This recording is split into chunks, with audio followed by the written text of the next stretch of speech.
আসসালামু আলাইকুম, আপনারা সবাই কেমন আছেন? আমাদের বাড়িতে কালকে রাত্র 1টা বাজে এখানে আগুন ধরাই দিয়েছে, কে বা কাহারা আমরা এখনো নিশ্চিত না। তো আমাদের বাড়িতে এইরকম একটা জায়গায় এখানে 20 মণ লাকড়ি আমাদের, এই যে এখানে দেখেন কিভাবে পোড়াটা পড়ছে।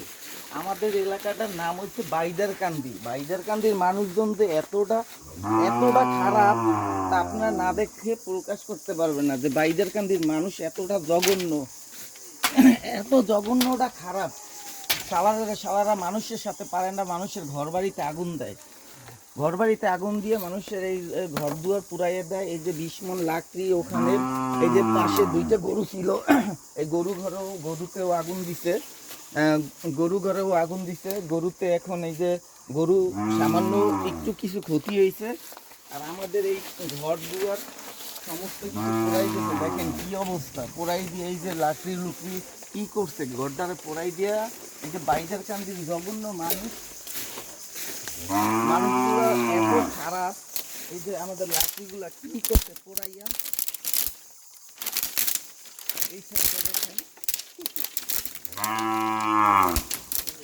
ঘর দুয়ার পোড়াইয়া। আমাদের বাইদারকান্দি কিছু কুলাঙ্গার লোকজন আছে, এই যে ঘর দুয়ারে আগুন ধরায়। আমাদের পুরো বাড়িটা দেখেন, পুরো বাড়িটা ধইরা দিত এই আগুনে।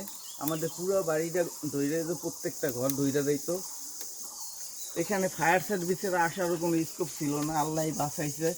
তো যে খানকির পোলারা যে আগুন লাগাইছো, তোরা আমাকে লগে বস। খানকির পোলারা তোরা ঘর দুয়ারে আগুন দিবি, খানকির পোলা গবাদি পশু তোরা। এই যে দেখেন এই গরুগুলো বান্ধা ছিল, এই গবাদি পশুরা কি করছে, খানকির পোলা তোরা আমাদের সাথে বুঝবি, তোরা এইরকম আগুন দিবি কে? শালারা। এই যে পাশে 2টা নাড়া পাল্লা, এগুলো ধরলে পুরো বাড়িটা তছনছ হয়ে যেত। তো সবাইকে দোয়া করেন, সবাই ভালো থাকেন। আল্লাহ হাফেজ।